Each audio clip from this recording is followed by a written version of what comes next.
नमस्कार मित्रों, आज हम आप सभी के लिए एक पुनः शिक्षाप्रद कहानी लेकर के आए हैं। आशा है आप उसे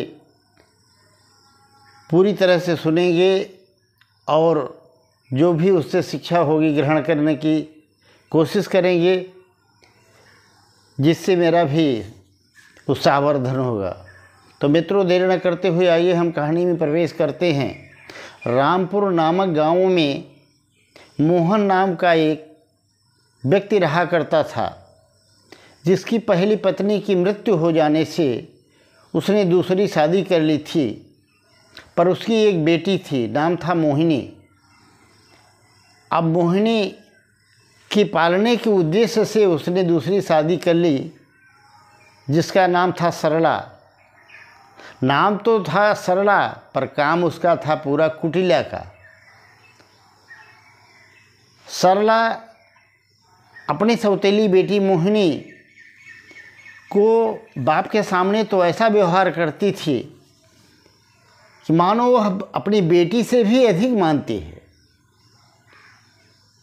पर जैसे ही बाप चला जाता था काम पर, उसके साथ सौतेला व्यवहार शुरू कर देती थी।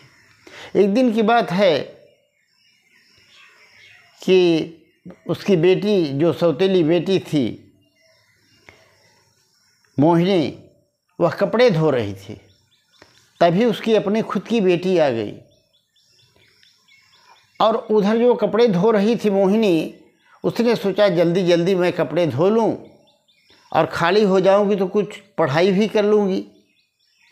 और बहुत ही नेक दिल लड़की थी, सदाचारी थी और विद्या अध्ययन में उसकी रुचि भी थी। पर करे क्या, पिता तो मानते थे पर माँ थी नहीं, देखने वाला कोई था नहीं। सौतेली माँ का व्यवहार इतना कर्कश और कठोर था कि उसे प्रतिदिन अनेक पीड़ाओं का सामना करना पड़ता था। वह कपड़े धो ही रही थी, खाली होने वाली थी, कपड़े सुखाने के लिए डाल रही थी। तभी उसकी सौतेली माँ पहुँचती है सरला और बोलती है, अरे विभा, क्या तुमने, मोहिनी, कपड़े तुमने धो लिए? बोले हाँ जी माँ, खाली हो गई हूँ, अभी पढ़ाई करूँगी। डांटते हुए बोली, पढ़ाई करोगी? पढ़ करके लंदन में जाओगी, बैरिस्टर बनोगी? इस तरह से जली कटी बातें उससे सुनाई और ढेर सारे अपने बेटी के कपड़े फेंक दिए। इसको भी धो करके इस्त्री कर देना। और उसकी जो बहन थी सौतेली, उसने भी उसको डांट लगाई, अच्छी तरह से इस्त्री करना वरना ठीक नहीं होगा, मैं फेंक दूँ, तुम्हारी सर पर फेंक दूँगी। अब क्या करे बेचारी मोहिनी, मजबूर थी। वह अपना काम करती जा रही थी, कपड़े धोने लगी। पढ़ाई का समय नहीं मिला। भोजन बनाना से लेकर के पूरे घर की साफ़ सफाई करना, झाड़ू पोंछा करना, पंखों आदि की साफ़ सफाई करना, पूरा काम मोहिनी के ऊपर था।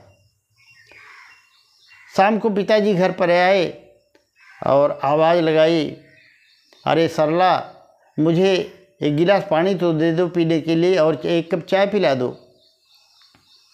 तब तक उनके मुंह से निकला, बेटी मोहिनी, मेरे लिए एक गिलास पानी और चाय तो लेके आओ। तब तक सरला क्या बोलती है, बनावटी बातें, अरे आप भी उसे दिन भर परेशान करते हैं। अरे मैं हूँ ना, मैं आपको पानी दूंगी, चाय दूंगी। और जैसे ही वो आई, बोली, अरे बेटी, उसके सर पर हाथ फेरते हुए बोली पति के सामने, इसलिए स्त्रियों को क्यों कहा जाता है कि ये कब क्या कर देगी, कोई भरोसा नहीं। तो उसने कहा कि मैं ला दूंगी चाय पानी और बेटी तुम जाओ आराम करो। अब मोहिनी से तो भली भांति समझ रही थी कि पिताजी के सामने ये ऐसी बात है और इनके चले जाने के बाद फिर वही जली कटी बातें सुनाना, अपमान करना और मार पीट खिलाना इनका काम है। वह मन ही मन सोच कर चली गई। उसने चाय पानी उनको दिया। पिताजी सोए, सुबह काम पर चले गए। पुनः सरला की वही कंडीशन, उसे प्रतिदिन सुबह से शाम तक काम में लगाए रखना, और ज़रा देर हो जाए सोने में, थक जाए बेचारी, कमर दुखने लग जाए तो अनेक प्रकार के कटु शब्द बोलना। एक दिन वह इतना दुखी हुई कि अपनी सगी माँ की फ़ोटो के सामने जाकर फूट फूट कर रोने लगी। माँ, तुम्हें हमें छोड़ करके पहले क्यों चली गई, और तुम्हारे जाने से मुझे कितना कष्ट उठाना पड़ रहा है। अगर तुम जा रही थी तो मुझे भी साथ ले जाती, पर क्या करे, विधि का विधान समझ करके वह भी समझदार थी बेचारी, आंसू पोंछ लिया और पुनः काम में लग गई। यह कर्म काफ़ी दिनों तक चलता रहा और सरला का अत्याचार उस पर बढ़ता जा रहा था। पिताजी को कुछ भी पता नहीं था। अब पिताजी यही समझते थे कि हमारे पत्नी हमारी बेटी का बड़ा ख्याल रखती है, लेकिन प्रभु भगवान के घर देर है, अंधेर नहीं है। एक दिन ऐसा समय आया कि सरला गंभीर रूप से बीमार पड़ी, अस्पताल भर्ती करना पड़ा। डॉक्टरों ने बताया इसकी एक किडनी खराब है और बचने की कोई उम्मीद नहीं है। पिता घनश्याम और बेटी, सौतेली बेटी मोहिनी वहीं पर खड़ी थी, उसकी सगी बेटी भी खड़ी थी, पर कोई नहीं तैयार हुआ। डॉक्टर ने बताया कि अगर कोई 2 किडनी वाला मनुष्य हो और एक किडनी इसको डोनेट कर दे तो ये ठीक हो सकती है। मोहिनी ने तुरंत कहा, वह बहुत ही सुंदर, सदाचारी, सहृदय लड़की थी, कि अगर मेरी एक किडनी से मेरी माँ ठीक हो सकती है तो मेरा टेस्ट कर लिया जाए, अगर लग सके तो मेरी एक किडनी माँ को लगा दिया जाए, आखिर है तो ये मेरी माँ ही। सौतेली हुआ तो क्या हो, अपने मन में सोचा, विचार किया। डॉक्टर ने उसका मुंह देखते हुए बोला, देखो बेटी, तुम जो कह रही हो वो बात ठीक है, पर तुम्हारी अगर एक किडनी काम नहीं करेगी तो तुम्हारा जीवन खतरे में पड़ जाएगा। मोहिनी ने कहा, डॉक्टर साहब उसकी चिंता आप मत करिए, मेरा चेकअप कीजिए।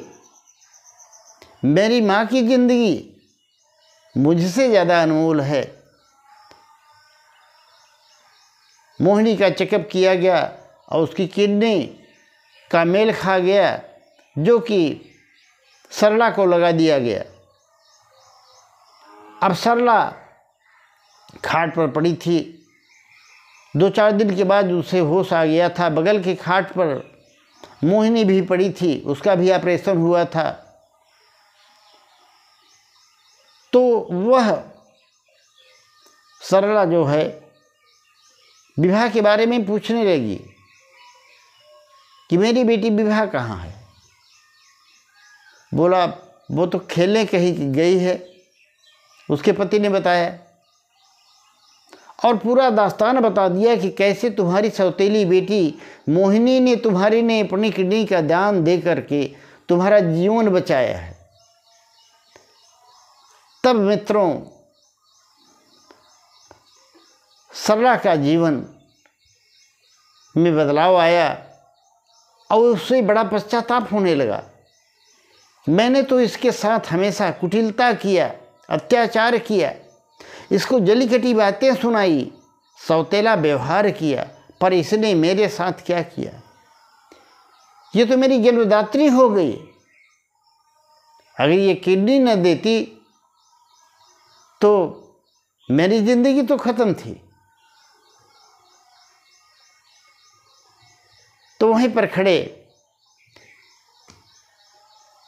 उनके पिताजी ने कहा, मुझे तो इस बात की चिंता हो रही है कि बेटी सयानी हो गई है, इसकी शादी कौन करेगा, क्योंकि यह एक किडनी वाली है और कमज़ोर है। तभी वहाँ पर खड़े एक डॉक्टर ने, जो डॉक्टर ऑपरेशन किया था, उसने कहा, पिताजी आप चिंता मत कीजिए, अगर आपको अच्छा लगे तो मैं एक बात आपसे कहना चाहता हूँ, आपकी बेटी मोहिनी इतनी सदाचारी और धार्मिक प्रवृत्ति की लड़की है, संस्कारी है, कि मैं इसके संस्कार पर, इसके चरित्र पर प्रसन्न हूँ। और यदि आप चाहें तो मैं इससे शादी करने के लिए तैयार हूँ। अब अंधे को क्या चाहिए, दो आँख। सरला भी प्रताप कर रही थी, वह भी शर्त तैयार हो गई, खुश हो गई। और मोहन भी खुश हो गया कि मेरी बेटी की शादी इतने बड़े डॉक्टर के साथ होने जा रही है। तो सरला ने बेड पर लेटे हुए डॉक्टर से कहा, डॉक्टर साहब थोड़ा समय दीजिए। वह मन ही मन सोच रही थी कि मैंने इसके साथ जितना अन्याय किया है, कम से कम कुछ प्रायश्चित कर लूँ, कुछ इसकी सेवा कर लूँ, उसके बाद शादी हो तो कोई बात नहीं। मित्रों, समय बीतता है और धूमधाम से उस MBBS डॉक्टर के साथ विवाह का विवाह हो जाता है। आज वह सौतेली माँ सौतेली नहीं रही, अब उसकी आंखें खुल चुकी थी और बड़े प्रेम के साथ विवाह करके अपनी बेटी की तरह मोहिनी को विदा किया। तो मित्रों, जीवन में बेटी अपनी हो चाहे पराई हो, बेटा अपना हो चाहे पराया हो, होते तो सभी बालक ही हैं। तो हमें सच्चे हृदय से किसी से ईर्ष्या, द्वेष, जलन न करके सबके प्रति समान व्यवहार करना चाहिए। और ख़ास करके तो बच्चों के साथ और भी प्यार भरा व्यवहार करना चाहिए, ताकि उनका सदैव के लिए प्रेम अपने प्रति बना रहे। मित्रों, कहानी आपको अच्छी लगी हो तो कमेंट में राधे राधे अवश्य लिख दीजिएगा। और मित्रों, आप लोगों से एक शिकायत है कि आप लोग लाइक नहीं करते, कमेंट नहीं करते। कमेंट में अपना नाम ज़रूर दीजिएगा ताकि मैं अगली वीडियो में आपके नाम का अनाउंस कर सकूं। राधे राधे।